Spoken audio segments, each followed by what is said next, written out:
Hello, and welcome to the Capital Gains Tax Solutions podcast, where we believe most high net worth individuals and those who help them, they struggle with clarifying their capital gains tax deferral options. Not having a clear plan is the enemy, and using a proven tax deferral strategy, such as the Deferred Sales Trust, is the best way for you to sell highly appreciated assets such as cryptocurrency, businesses, real estate, primary homes, save a failed 1031 exchange, so you can defer a massive amount of capital gains tax and grow your wealth. Hey, I'm your host, Brett Swarts. In each episode, I'm joined by some of the best real estate, financial, and wealth minds in the world, where they share their ideas, deal stories, and inspiration.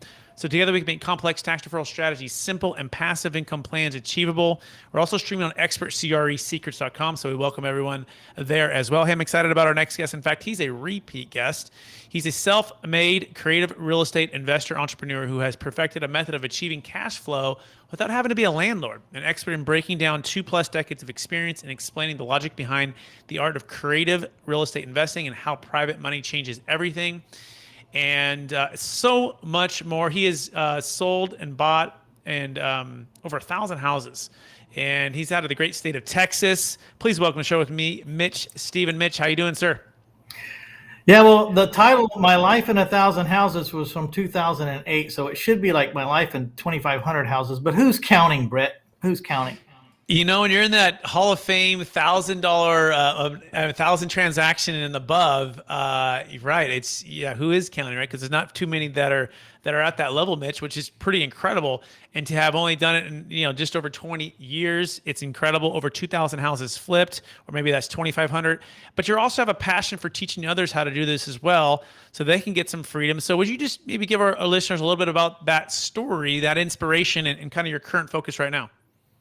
Well, so at some point, and I know it sounds cliche, and if you're not there yet, then it sounds ridiculous, but money loses its luster to a degree, and you have to have a higher reason to keep forging forward and to stay engaged and to make the game worth it.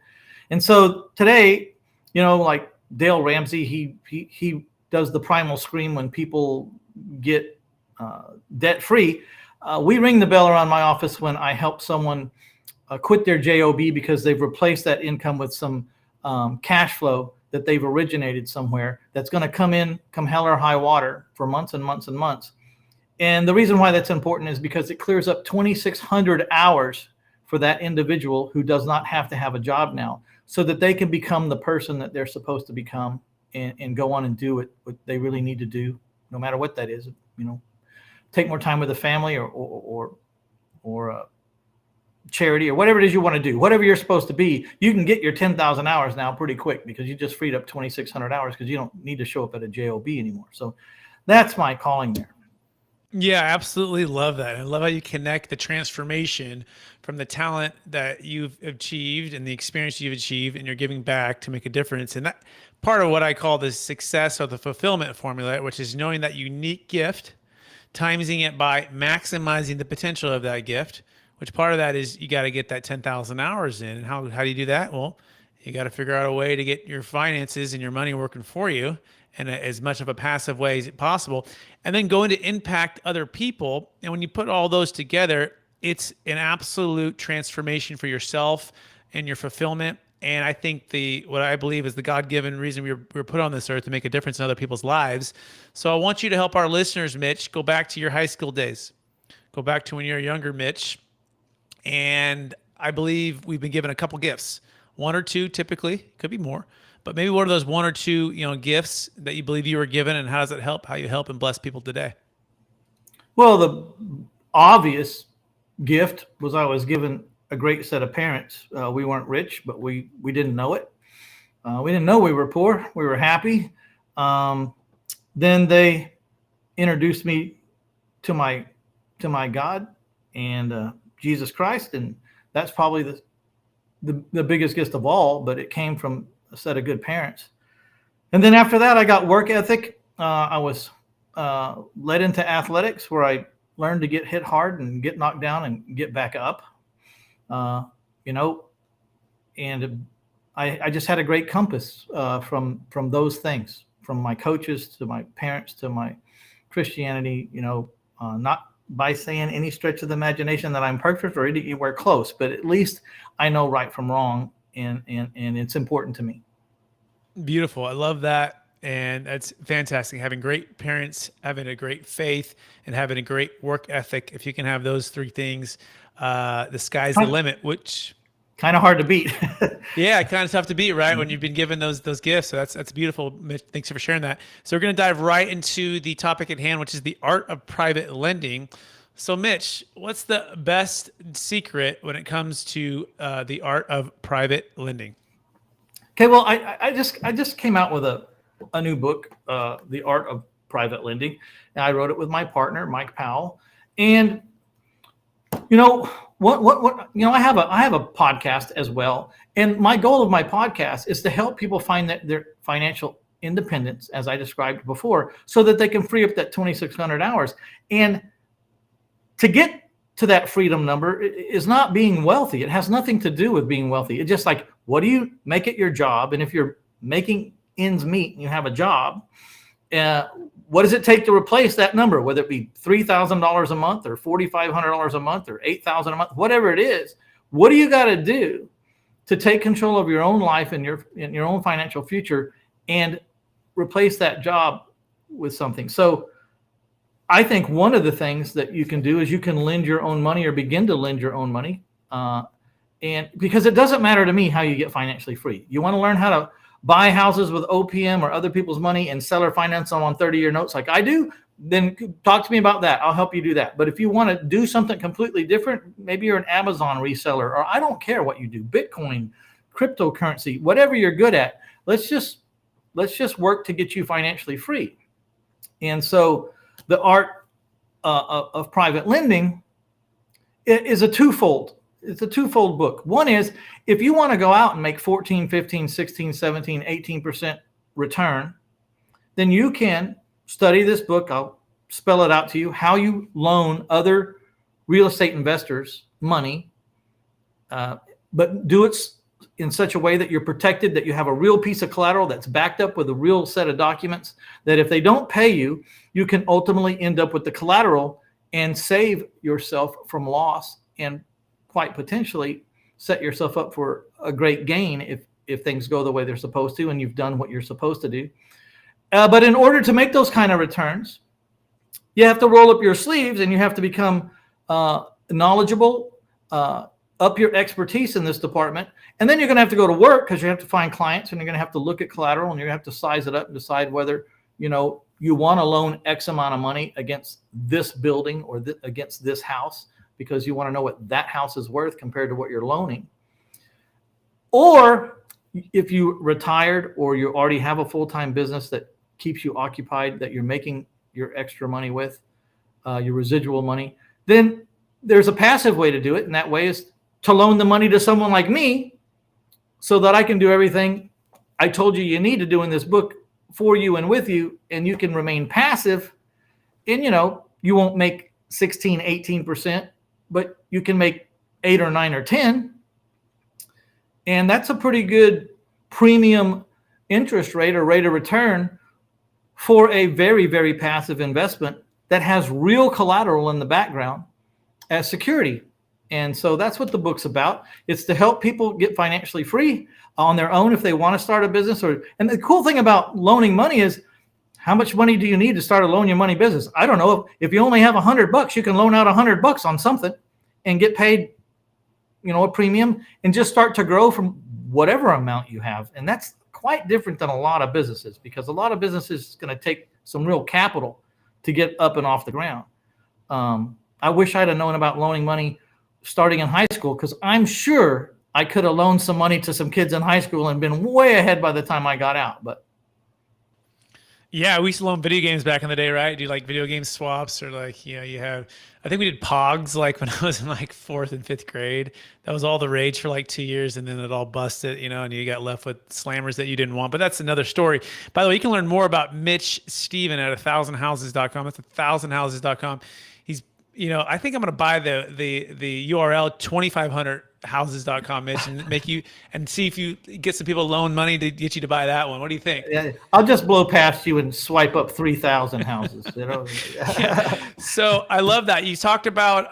The first thing I think is the belief that you actually can make 14 to 18% return. based upon real collateral, right? Loaning money on houses is the first option, and you get. And just as important, do it with minimal to almost no risk. I mean, you know, you don't ever want to say anything's guaranteed, but you can choose the level of risk you want. For example, you know, if you loan $90,000 on a $100,000 house, that's one level of risk. But if you only loan $40,000 on a $100,000 house, that's not a very big risk. You know, as long as you've done your assessment of that real estate that you have as collateral well and right. You know, so not only do you get to choose what you want to make to a degree, you get to choose your level of risk. Yeah, it makes sense, right? Because if you foreclose, you know, and if you bought, it's $100,000 house, the likelihood that it's only worth 40,000 or less are very low. Right now, if you do it at 90%, you give 90%, right? Then you potentially could lose there. Now, of course, there's the cost it's going to take to actually foreclose. And I'm just curious, out of the 2,500 homes that you've done different deals with, how many of you, what percentage of them are you actually having to foreclose? And then how many of them did you actually even really lose money on because you probably did some healthy LTVs? What are kind of the stats that come to mind, Mitch? 2,500 houses I've lost on 6 deals to a grand total of 60,000 over my 27-year career. So I've lost on 6 deals, and they weren't much per deal. The good news is I made money on the other houses I did that month. And so instead of making, you know, 50, 60, 70, $80,000 that month, I only made, you know, 49, 59, 69. You know, I didn't lose that much money and I still had a good month. I just chose to settle up with my problem in that month and took a little pay cut, but it still had good months. Right now, when I started out, I had about a 10% foreclosure rate because my MO is to buy houses for 1X, owner finance them for 2X, take a 10% down payment, and finance the balance to my buyer at 30 years at 10%, fully amortized, no balloon. So I'm basically a self-professed mortgage company. And when I started out, anybody in the world could get a loan. They, you know, if you could fog a mirror, you know, stated income loans and everything. Then the recession hit, they tightened things up, and my buyer pool grew. I also got to see who was failing, and I started to notice trends of those. You know, I started to see similarities. And so I cut out those people that were failing. And today, the last 10 years, I've averaged 1% foreclosure rate. So you're evolving. Wow. And so, and to finish the question, and on the ones, if you took all the foreclosures I did, counting the 6 that I lost on, I have made way more money on the ones I didn't lose on that I actually captured 5 years worth of appreciation when they failed. I recaptured some appreciation because when I sell the house, owner finance appreciation because it's not my house anymore. But then when I get it back, you know, 5 years later, this house isn't worth what it was when I sold it to them. It's worth a lot more. If you wanted to look at those two numbers side by side, mine's over foreclosure would blow away, hands down, my losses. Got it. Love that. And so I'm going to try to break that down, and then we're going to break down an actual example here. And so out of 2,500 homes, only 6 deals that you've actually taken a loss on, about $60,000, about $10,000 on those 6. And that's 27 years. And in general, you are looking at buying for X, right? And or walk us through that equation again, and actually just walk us through an average deal, and so we can understand the numbers, Mitch. Let me give you some real numbers. These are the numbers I built my career on. They might not be the correct numbers now because houses have inflated, but I know these numbers, so I'm just going to throw them out. Stay with the theory, not the prices of these houses. So I would buy a house for all in for $50,000. I would borrow the entire $50,000. That $50,000 would include closing costs, remodel, everything. And then I would owner finance it based on the rents. The rents told me that I could owner finance this house for $100,000. How did the rents tell me?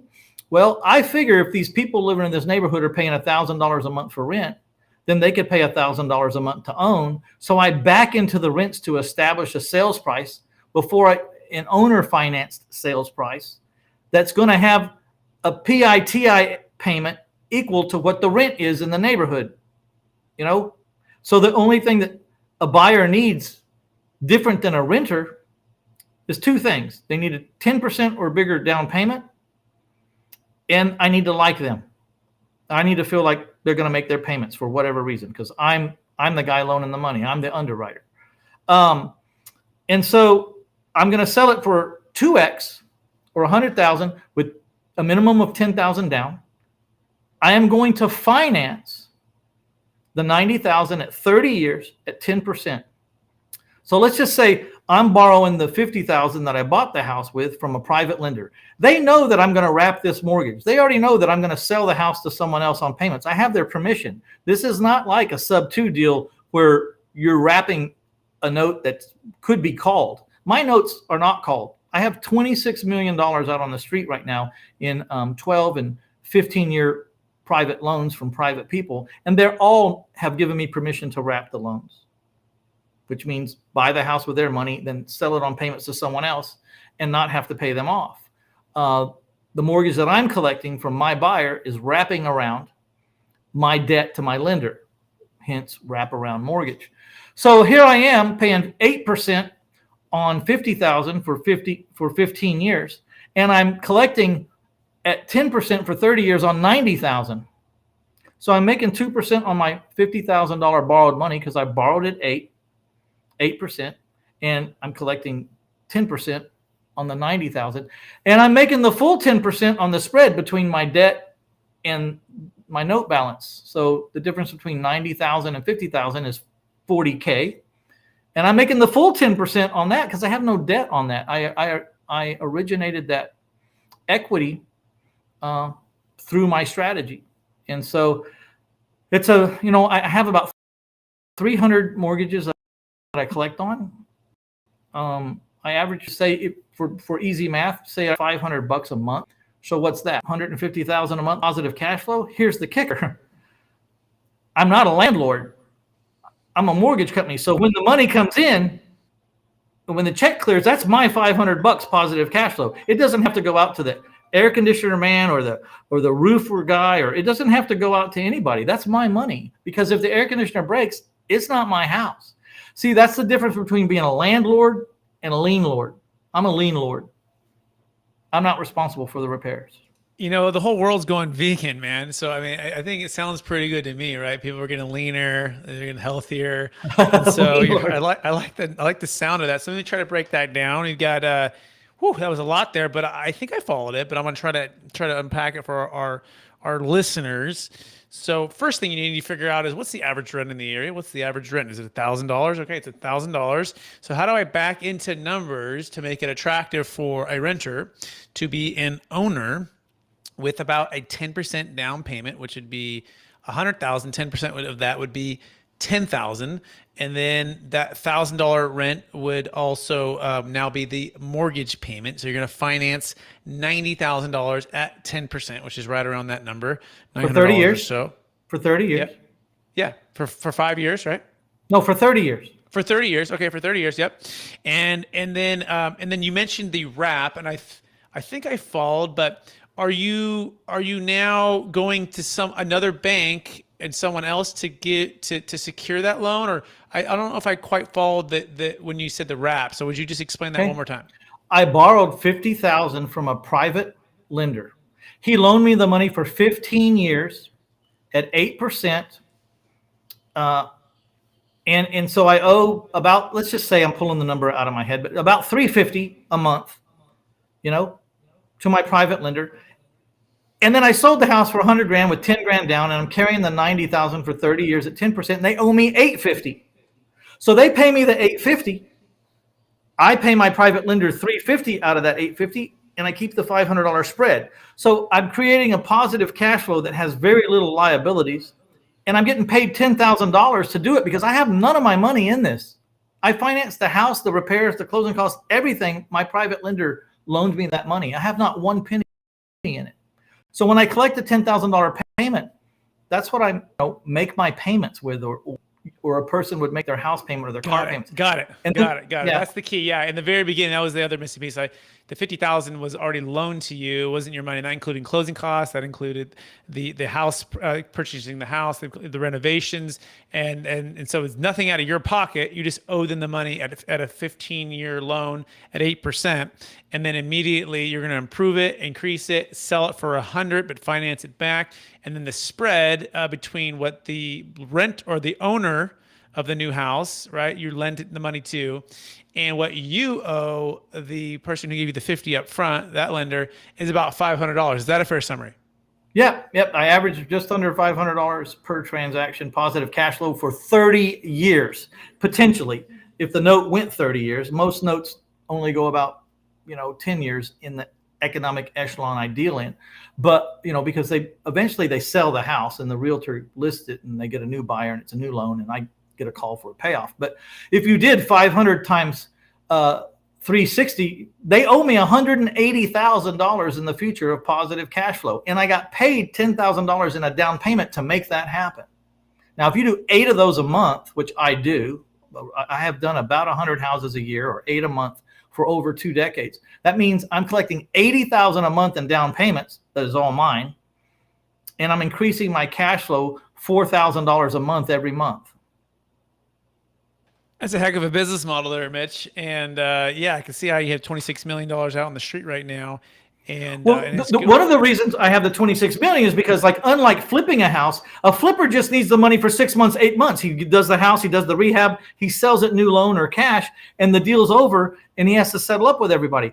I need private lenders that want their money out for long term at a decent rate, because when I buy that house, I need at least 10 or 15 years with the money, because I'm selling it to a guy on a 30-year note. And so the reason why I have 26 million out is when I put my money out, if I put 100 grand out for 15, it's out for 15 years. So when I go to buy another house, I need to get another 100 grand from another private lender, or get another 100 grand from the same private lender. And I'm going to put it out for 15 years, So I can do 15-year loans with a 10-year balloon or a 15-year amortization with a 7-year balloon, but I'll never borrow the money for less than a 5-year balloon because, time flies and, Fantastic, Mitch. By the way, you can find Mitch Stephen more about him at 1000houses.com, 1000houses.com. His new book, The Art of Private Lending. He is an expert. If there's a master class to learn on private lending and doing houses, Mitch is your guy. And it's interesting. The marketplace, Mitch, seems to be an all-time high in a lot of places. And one of the advantages of private lending, and correct me if I'm wrong, is it's kind of a hedge between a number of things, right? But as long as you're not taking too much leverage, right?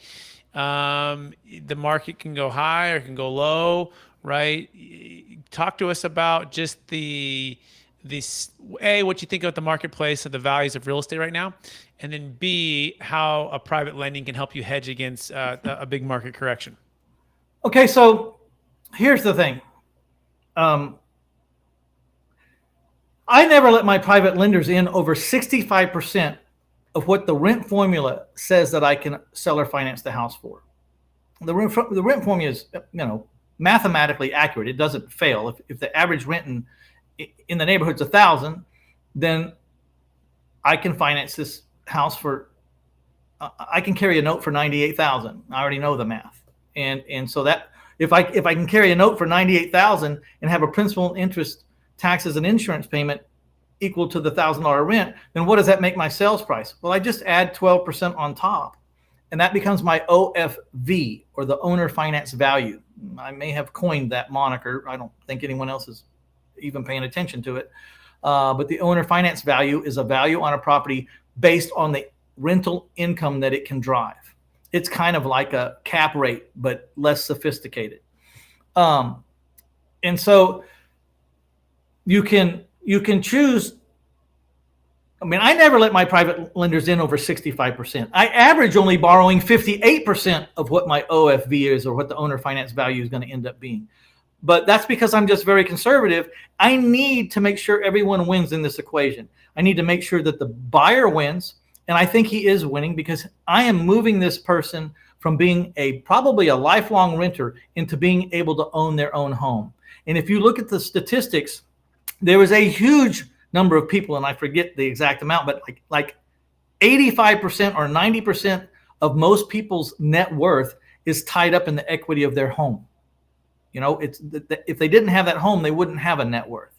And so I'm doing good for those guys. I'm doing good for the private lenders because until they meet someone like me with a plan that makes any sense, they either have to gamble and live by the ticker tape of Wall Street, which you have no control over, or you put your money in a 1% CD. And that's really kind of basically the two choices. You can say, yeah, mutual funds and diversification. I say, yeah, it's all ticker tape. Here, you either get paid back as agreed, or you get this piece of real estate. And it all hinges on what is that real estate really worth. And so if we do our numbers right, you should be pretty protected. I like to keep at least a 35% hedge because I know the things that can go wrong, and I need some pretty big margins just in case on this particular property, some of those things go wrong. So I need a big margin. I need a margin that says, well, you didn't make a whole lot this time, but you didn't lose, you made a little. That's what big margins do for you. So Mitch, I want to dive into something here that as you were talking, you're talking about everybody wins, right? Sometimes capital gains tax solutions, by the way, the Deferred Sales Trust, we're based upon IRC 453, which is known as the seller carryback. Everything that we're talking about right now with Mitch is the foundation of IRC 453, which is the foundation of the Deferred Sales Trust. Right, it's a 90-year-old tax law, and sometimes people are like, "Hey, the 1031 exchange is being challenged, and they could take that away. Are you guys being challenged? Am I going to do this deferred sales trust or do this deal just to know that the government's going to just say, oh, those are no longer legal anymore. You can't do those." Would you just talk about how the government wins by allowing this tax deferral strategy, the private lending aspect of it, right? That somebody can, as a personal private citizen, that you buy a house, that you can lend back and open up that. Can you kind of maybe connect those dots and why you believe, seller carryback is here to stay? Well, the first thing is when people start taking care of their own retirements, then they're not living off the government during those golden years. That's the main thing. That's why the IRAs were invented in these retirement plans, and these strategies were invented in the first place. They wanted to give people a chance to be self-sufficient in their non-working years. Am I wrong about that? Am I right about that? I mean, that's why they did that. I think that's exactly right, Mitch. Keep going. So what I'm offering is a premium return for people, but with a minimal risk. It's against the law to say guarantee in the first place because there is no guarantee. I mean, the earth could hit the sun tomorrow for some reason. I don't know. But so all you can do is minimize risk. There will always be risks, but how minimum can you get it? I think when you're loaning I don't buy fancy houses. I buy Walmart houses for Walmart people. And the reason why I stay in that venue is because I believe that the day that my little Walmart houses, a 3-bedroom, 2-bath, 1,400 square foot house in an average neighborhood, the day that house is not worth any money is the day that your money was never, it didn't matter where you had your money. We're picking up guns, we're going someplace. The day that those little houses aren't worth anything in the United States of America, we got way bigger problems than what your 401k did. That is so well said. And I have never really thought about it on that basic human need level of why IRC 453 and being able to carry back paper, we're able to do the private lending. And I want to try to pull it out for our listeners and those who are looking at the Deferred Sales Trust at the most basic level. The government is not in the business or want to be in the business of taking care of all of us in the retirement. They couldn't. Right? If they had to take care of everybody and for all of retirement, all of their needs, and guess what? We're also living longer than ever, right? We're healthcare costs are going higher. Costs are going higher with inflation. So if they're not doing things to incentivize ways to to have people do their own retirement, like an IRA or like a 401k or like a deferred sales trust or like even lending at the basic level, they're putting themselves in a potential to have to take care of more of us. And then also now on the actual home part, right? The government's also not in the business of owning all of the houses or providing houses for everybody. They can't even do that either, right? Even if they wanted Yeah. to, they couldn't, right? You see government housing Even failing. if they do it, they do a crappy job of it, so it doesn't matter. Yeah, even if they do a crappy job of it. And so what it's happening here is they're saying experts like Mitch who can connect the dots, put the deals together, boots actually on the ground in the communities, going to these properties, understanding the needs and the challenges of folks who want to own, right? And by the way, when you own something, guess what? You tend to take care of it, right? There's pride of ownership. It's your place where, Mitch, that big stat you mentioned before, 85 to 90% is tied into the net worth of their own house, right? Yes, So at it's the a most huge basic number. level, It's huge. It's huge. And so, back to, there was another part of your question that I want to get to, but it's kind of far back there. But the problem with 1031 exchanges for us to defer the tax so that we can buy more houses or provide more housing or better our retirement so we don't have to depend on the government. The problem with the 1031 exchanges is that you're usually selling at a time when you can get the most money because that's when you're supposed to sell. You're supposed to sell when prices are high. But the problem with the 1031 exchange is, damn, you have to turn right around in a really tiny window and reinvest the money back in. Well, the market doesn't turn in 180 days or 100, whatever it is, because I don't even care anymore because I'm not even going to look at 1031s because of this problem. I have to go and buy something in the hot market that I just proliferated from. So it doesn't make a lot of sense. The only way a 1031 ever made sense to me is if I happen to have a deal already that I could lock up and I already know where it is before I do my 1031 exchange. Because trying to do a 1031 exchange under the time pressure is like having a gun to your head, and you'll make some really bad decisions just to meet some deadlines. I actually bought a house for what it was worth so I could just sell it for what it's worth so I could start my time over. well, very well said, Mitch. Thank you so much for sharing that and that plug. Yeah, that's part of why we're here at Capital Gains Tax Solutions, because we want to give you freedom from the 1031 exchange using something called the Deferred Sales Trust. You can go to capitalgainstaxsolutions.com to learn more about that.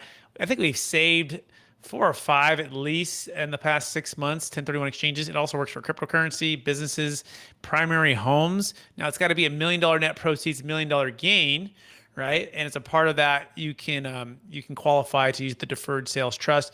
And so I appreciate you sharing that, Mitch.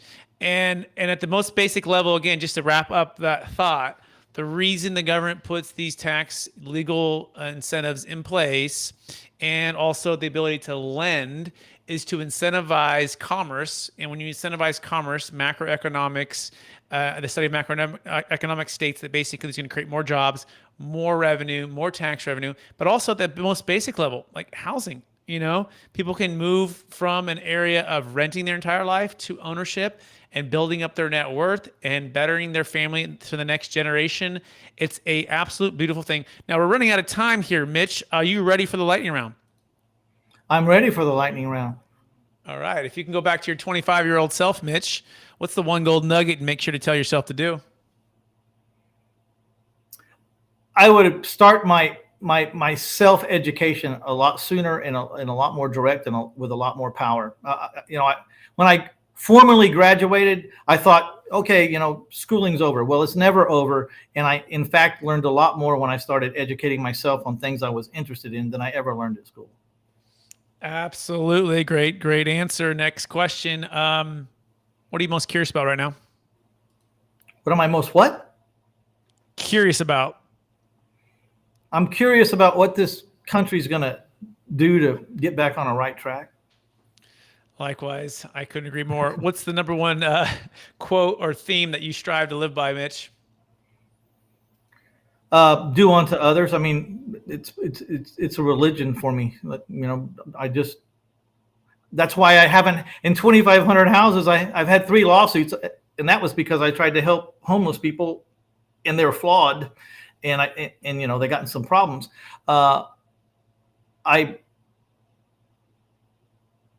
The reason why I have so little conflict is because I won't do anything to anybody that I wouldn't want done to me, and it's served me very well. Very well said. Love that. Last question, Mitch. After all your success, helping the people you've helped, helping that people become homeowners, or over 2,500 at this point, right? And making a lot of money while you're doing it too, which is great, American dream. How do you stay centered in your values, and how do you stay encouraged to charge forward to reach for new heights? I stay centered. I've been talking a lot about Christianity here. I'm not a preacher, and I don't usually wear my religion on my shoulder, but I stay centered by trying to do the right thing and staying around people that have morals and integrity, and making sure that I can look them in the face at the end of every day and say, I did the best I could.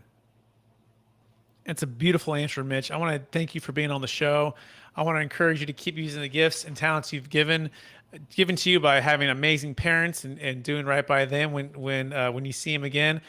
Continue to have your faith drive you, and also your hard work, and helping people get freedom from renting and owning properties, and also people will get freedom from their day job to get that 2,600 hours. What would you do if you had 2,600 hours more next year, right? And you had some passive income, and you had an opportunity to maximize the gifts you've been given, right? Bless other people. It's a beautiful thing to be free from the day job. And so we so appreciate you, Mitch. For our listeners who want to get in touch with you, would you remind them one last time what's the best place for them to find you? It's 1000houses.com, 1000houses.com. Go there. You can get sick of me over there. There's so much Mitch Stephen over there. There's podcasts, there's YouTube education, there's 4 or 5 books, there's blogs. Believe me, you can get really tired of Mitch Stephen over there. Mitch, I'm never going to get tired of you. You're always welcome back on the show, and I so appreciate you being here with us. So thank you so much. And for our listeners, I also want to thank you, everyone out there, for listening to another episode of the Capital Gains Tax Solutions podcast, also streaming on expertcresecrets.com, where we believe most high net worth individuals and those who help them, they struggle with clarifying their capital gains tax deferral options. Not having a clear plan is the enemy, and using a proven tax deferral strategy, such as the Deferred Sales Trust, is the best way for you to sell highly appreciated assets and defer the capital gains tax. And also getting with someone like Mitch Stephen, either becoming a master of the art of private lending, or perhaps even becoming an investor with him to help him lend to more people. All of that combined can help you to create and preserve more wealth. So what? So you can have more freedom to do more of what you want to do, or help others do the same. We so appreciate you out there. Please rate, review, subscribe. Go to capitalgainstaxsolutions.com if you want to learn more about all things Deferred Sales Trust. Thanks so much for listening.